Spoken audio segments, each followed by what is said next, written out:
God damn it, an entire generation pumping gas, waiting tables, slaves with white collars.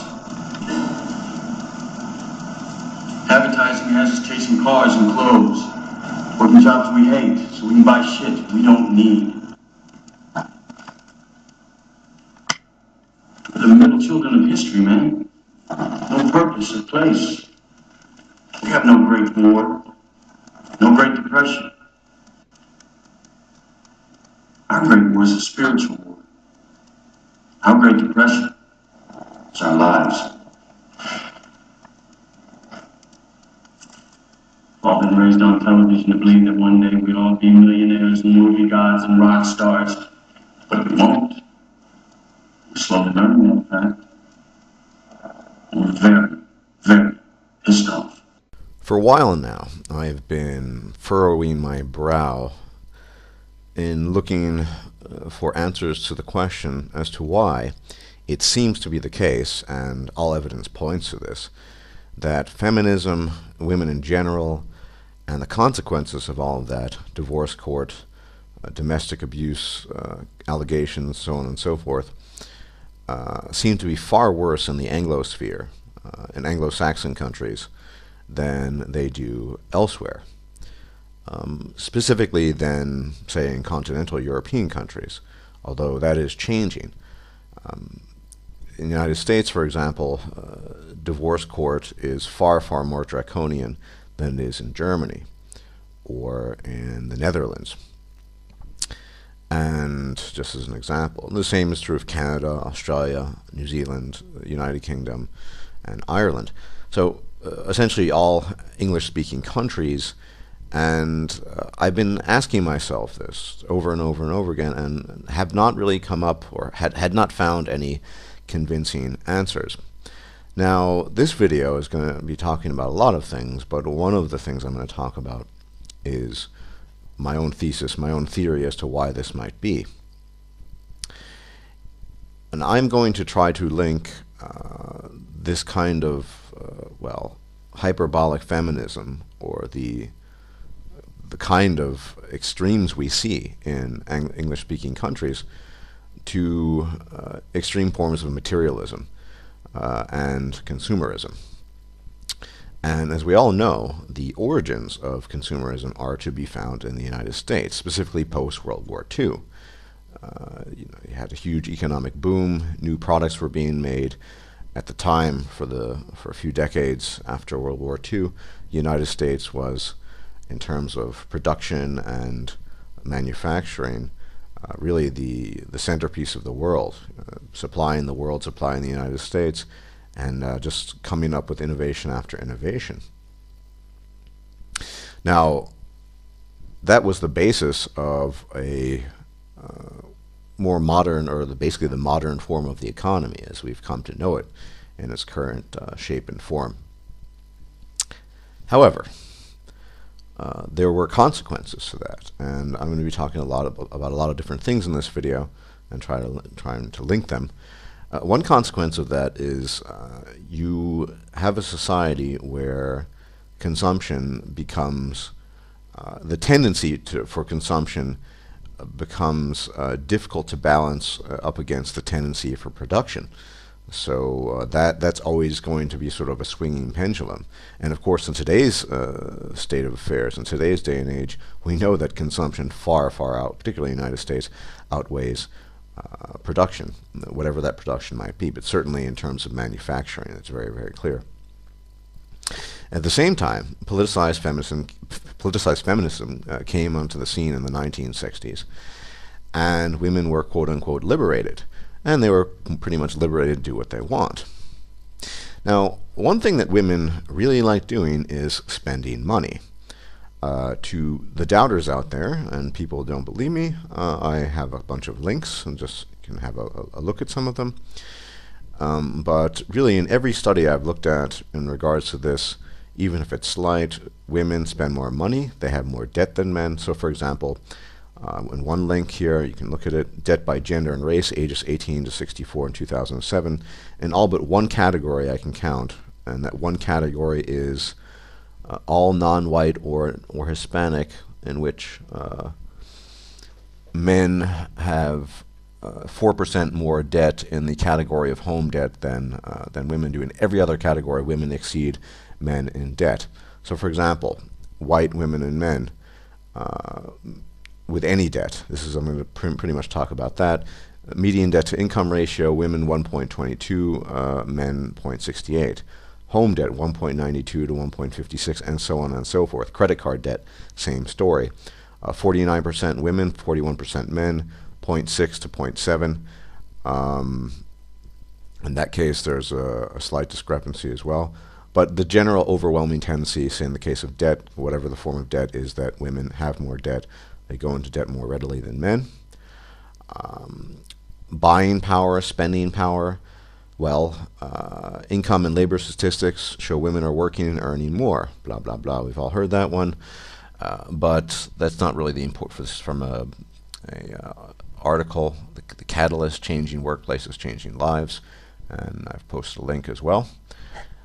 But you'll see in the information there that women make key purchasing decisions. 74.9% of women identify themselves as the primary shoppers for their households.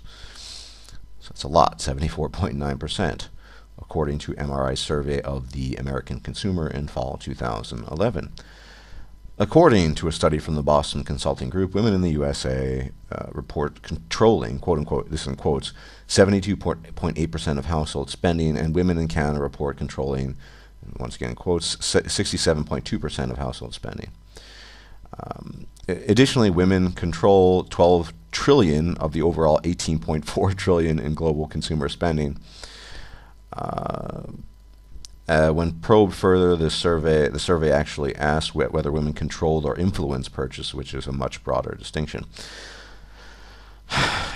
and so on and so forth. I mean, the list is kind of endless. I'll cite one more source. This is called, I think it's called TechCrunch, Why Women Rule the Internet. And this is basically an article, very pro-female at the very least, talking about how women sort of dominate the internet. According to Glit Group, women are 70% of the customer base, and they drive 74% of revenue. And then she also cites this woman, according to the U.S. Census Bureau, women can oversee over 80% of consumer spending, or about $5 trillion annually. And later on, she goes on to talk about how much better women are at networking, blah, blah, blah, and that Facebook owes its success, not its inception, but its success to women's participation, because they participate in Facebook at a far, far greater rate than men do. And this seems to be backed up by statistical evidence. Women, so for example, Sheryl Sandberg, COO of Facebook, has talked about how women are not only the majority of its users, but drive 62% of activity in terms of messages, updates, comments, and 71% of daily fan activity. Women have 8% more Facebook friends on average than men and spend more time on the site. Well, I don't know if that's an accomplishment, but you see where I'm going with all of this. The point is that women have more disposable income, they spend more, they have more debt than men. That shouldn't really surprise people, but we have a bit of statistical information to back that up.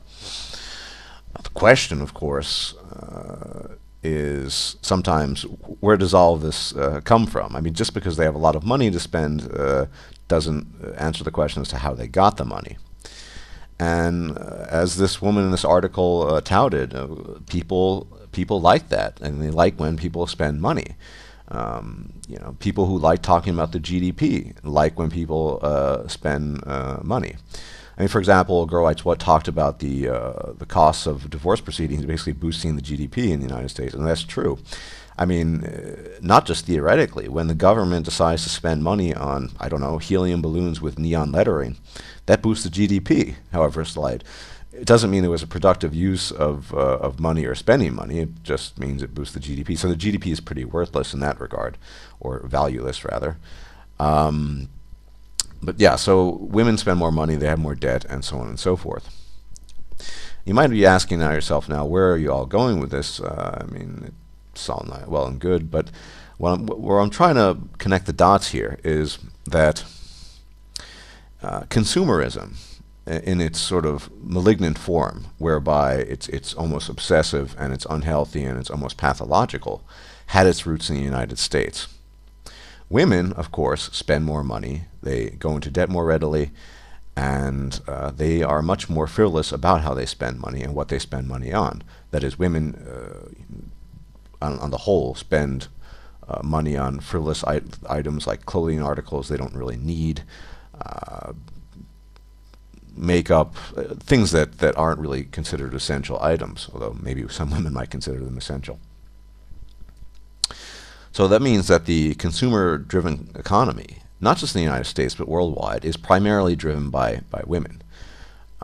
We talked about the global state of affairs. I think it was, the number is 12 trillion to 18 trillion total. You know, you don't need to be a rocket scientist to look at that and think, wow, that's just astronomical. That means that consumerism, in large measure, in the largest measure that is driven primarily by women's desires and spending habits. And so there is a nefarious and unholy alliance, if you will, between the consumerism that took off as a result of increased productivity post-World War II and the inception or the introduction of politicized feminism, liberating women. And you end up with women who, in the economic sphere, spend money on whatever they want. Not only that, you have industries which aren't industries, technically speaking, but are pretty much amount to them, such as the divorce court industry, domestic abuse industry. I think can go on record. Aaron Peasy even claimed that it was an industry of several million pounds, actually, in one interview. So these are all industries. And of course, since women spend a lot more money on a lot more junk, and there's a lot of junk being produced these days, all of these industries have a vested interest in keeping women pleased, or at least marginally content enough that they continue spending. This is one of the reasons why, in my opinion, we who might call ourselves MRAs or part of the MRM or have any interest in any of these issues and topics are really up against a brick wall. Because as the old saying goes, you have to follow the money. Where is the money? The money is flowing from women's purses. Now, however they might get the money, they might be getting the money through wealth confiscation, through divorce proceedings, and so on and so forth, but it is flowing from the money that they somehow have acquired into various frivolous products. And I would argue that Facebook is a frivolous product, although you don't pay for it technically, but advertising, what have you. And they are spending all of that money. And so anyone who is a manufacturer of these frivolous products, anyone who runs a company, is going to keep their eye open to that. Of course, a company is there to make money, specifically to make money for its shareholders. And companies, as much as I'm a capitalist, companies don't really have, they have as much moral compass as an ethical approach as the people in charge, and as they're willing to sort of, either skeet around the law or not. That is to say, they don't really care about the consequences of what's going on. So in the sense that consumerism, in this sense, consumerism, of course, empowers feminism and feminist-driven ideals in society. Women are the consummate consumers. Now, I'm going to make a leap here from that to something a little bit more complicated. So one of the negative aspects of this kind of consumerism is materialism. I mean, it kind of goes hand in hand. In a society, and it's not just women these days, it's more and more men, hence the introduction. But in a society where consumerism is the rule of the game, where you're buying toaster ovens, so to speak, left and right, and you're also chucking them away left and right, the mentality that's going to arise from that is very much one of product, useful products, not useful.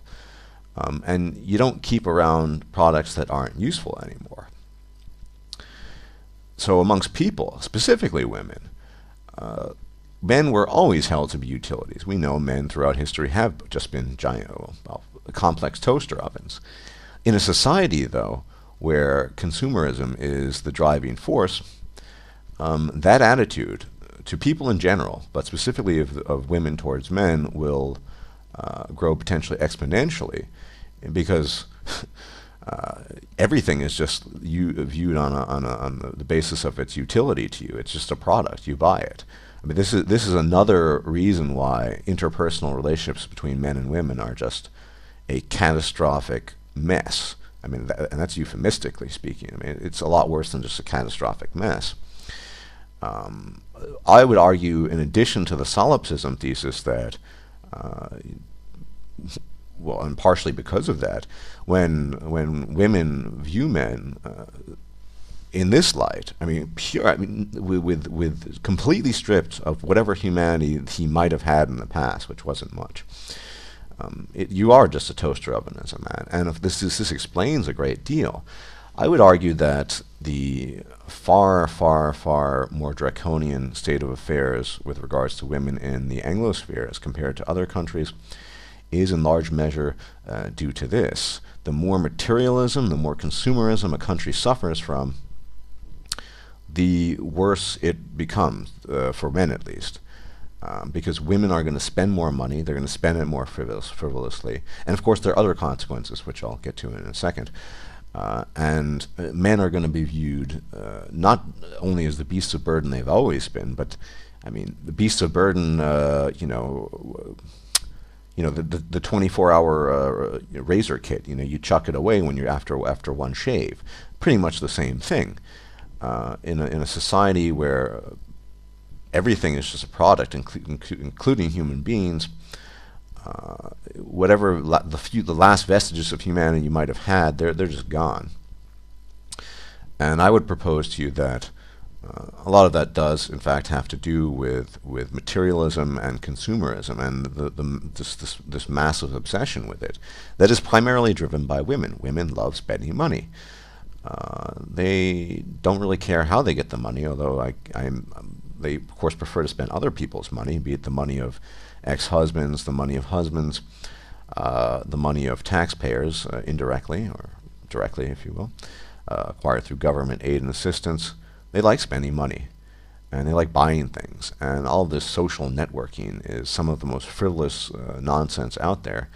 I'm sure I participated to a certain extent, but certainly not the basis of lasting bonds and friendships between people, but that's neither here nor there, although it can be. I'm not going to say it's impossible. So, yes, we have massive consumerism emanating from the United States originally, and also the United States probably the worst country in regards to all of this, with VAWA and rape shield laws. Of course, the UK isn't too far behind. Maybe they're ahead of us ahead of the United States in some respects. And men have completely shed their humanity, because in a consumer society where you have the evolutionary history behind it, where men were just beasts of burden utilities anyway, men have become the ultimate 24-hour toaster oven. You just chuck it away when you're done with it, or him in this case. So there's that. Of course, there are far greater consequences to all of that. It's not just interpersonal thing, although of course interpersonally men and women are a catastrophe. I mean, they've always been a catastrophe, but now it's just beyond catastrophic proportions, in large measure due to this attitude towards people, which I see as actually kind of an act of psychological transference. The attitude of your purchases and spending habits towards regarding products, and then projected onto people. But Gerwitz-Watt talks very presciently about the coming Fempocalypse, if you will, and there's a lot to be said for it. She also cites the fact that the Fempocalypse doesn't need the active participation of men going their own way or going on strike. It's going to happen one way or another. And all this spending that we see, all the government largesse, all of this stuff, has a lot to do with feminism, but also has a lot to do with women's demand for entitlements. Their constant, insatiable demand for more and more entitlements. It's essentially women acting out their hypergamy upon the government, and the government caving in, because men usually do cave in to female hypergamy. And of course, the government being made up mostly of men, that's what it's going to do.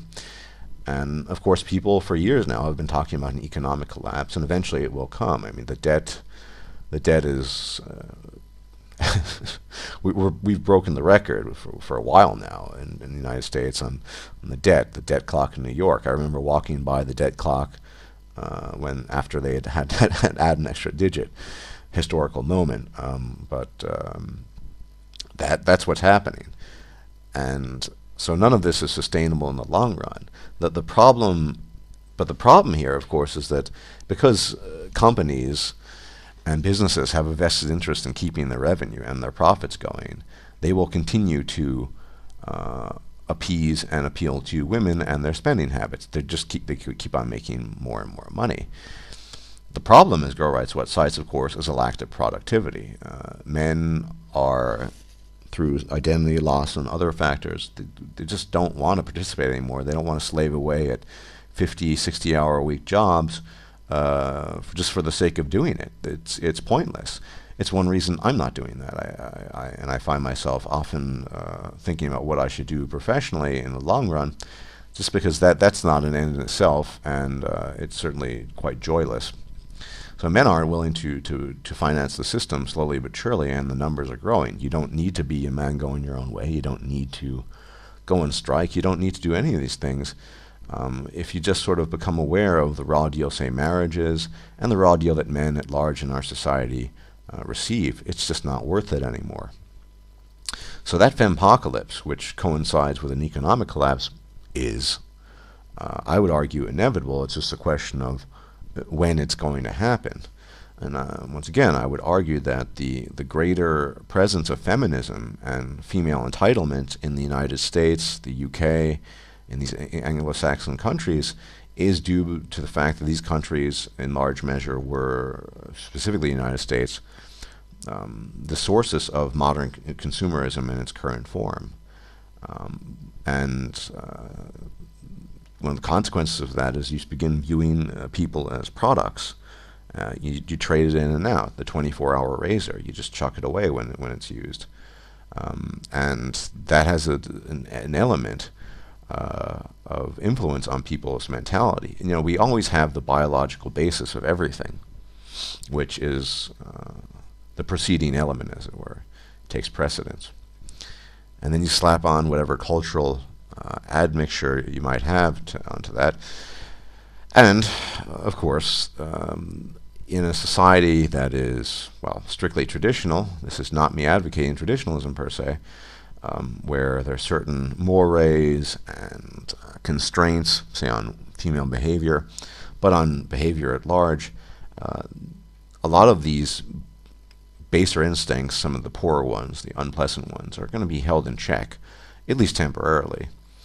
In a society where the beast has been unleashed, i.e. female nature in the form of feminism, and women are allowed to do whatever they want and spend as much as they want, the opposite's going to happen. So not only have we transformed into a society with no constraints, the consumerism that has been ushered in the past, I'd argue, 5 decades, and grows every day across the globe now, has transformed society into a world where people lose their individual value, and I don't mean individual value in terms of their productivity, but the fact that they're human beings, that we can still attach some sort of intrinsic value to their being because they're human beings, and they're just products. They're the 24-hour razor, they're the toaster oven, specifically men that you chuck away.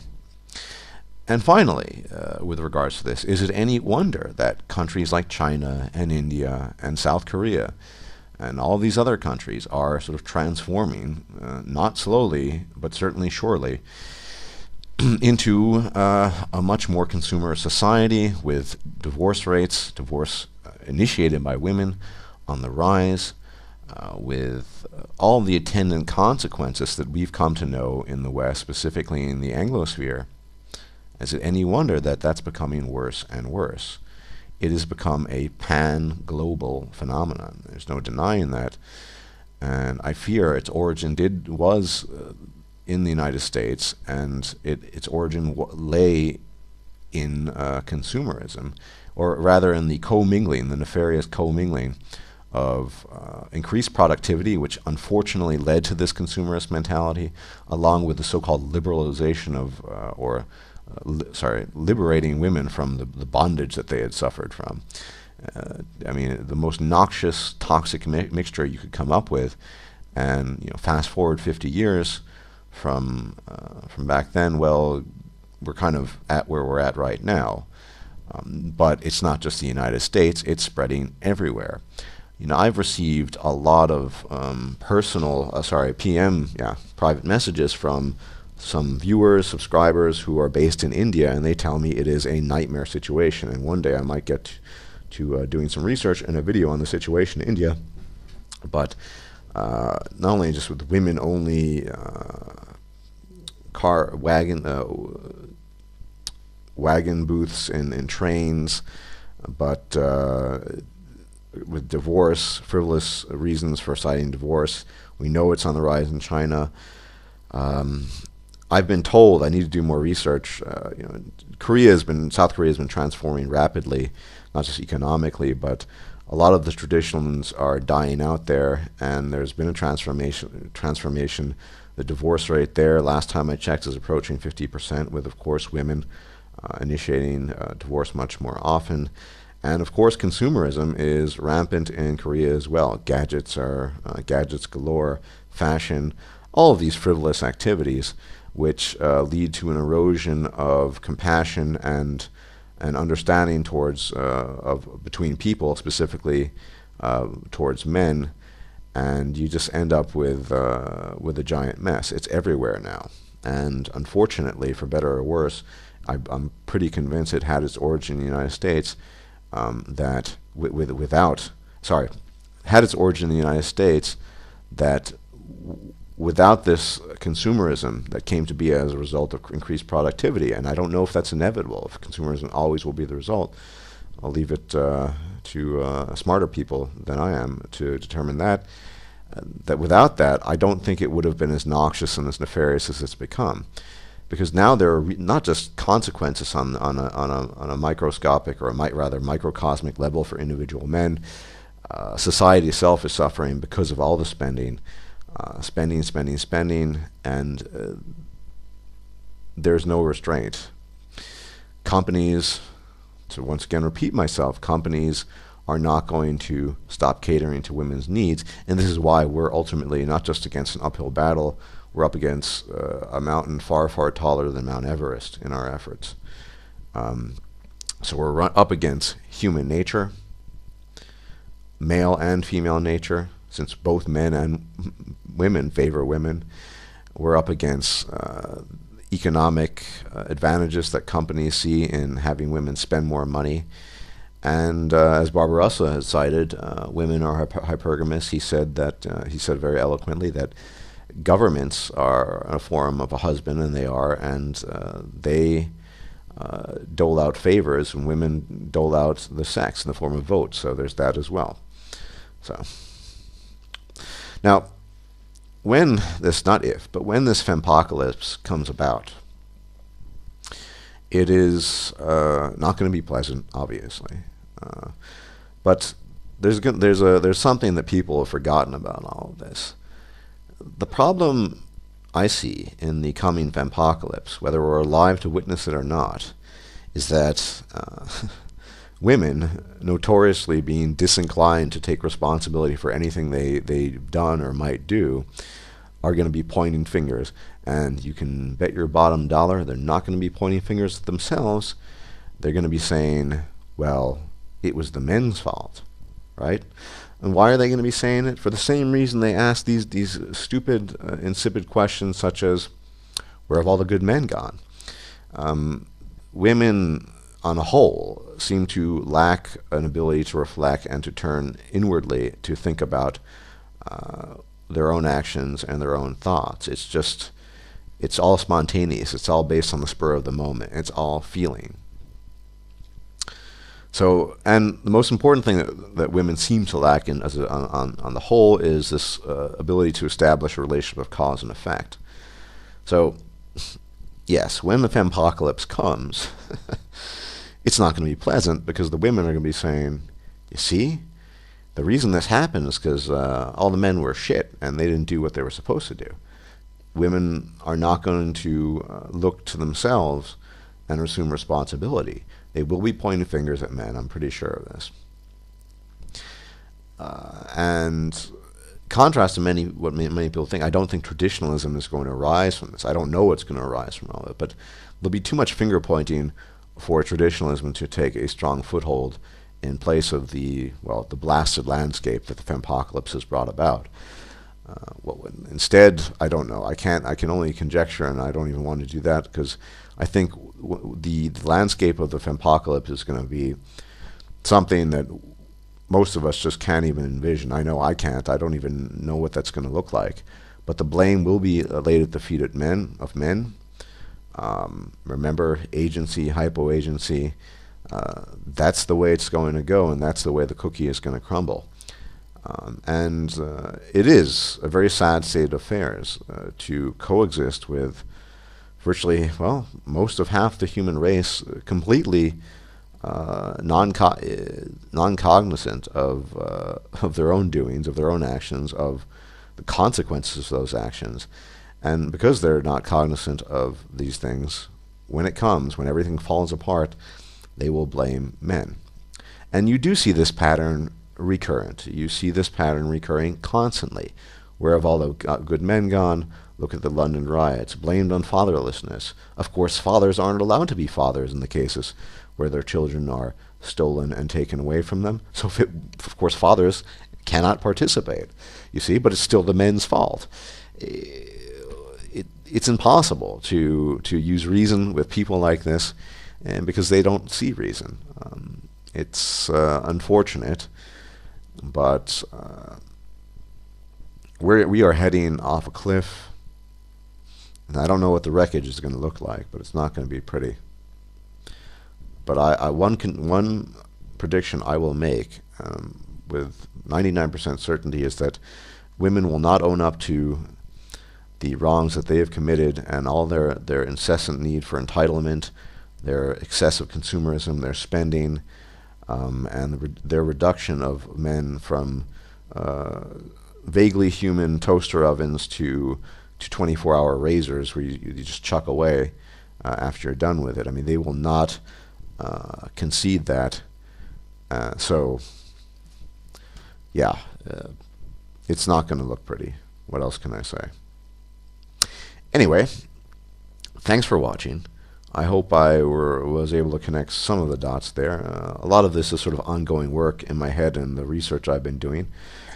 So hopefully it turned out okay. And thanks for watching as always. Your viewership, support, comments are always appreciated. And ultimately, I'd like to say one final thing before I end this video. A couple of days ago, or maybe it was last week, I was in a conversation with a friend of mine I hadn't talked to in quite some time, who I guess you could say just discovered all of this, if you will. The whole red pill world. And to him, of course, it was revelatory. It always is. I often call this the grand hoodwinking. I mean, we've all been hoodwinked since birth, literally. Since we've been studied to show that boys cry more, but girl babies are given more attention.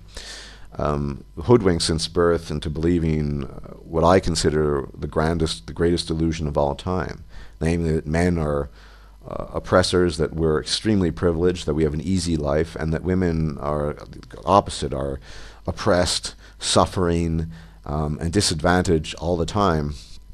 Well, I came in that conversation to realize why ultimately I do this.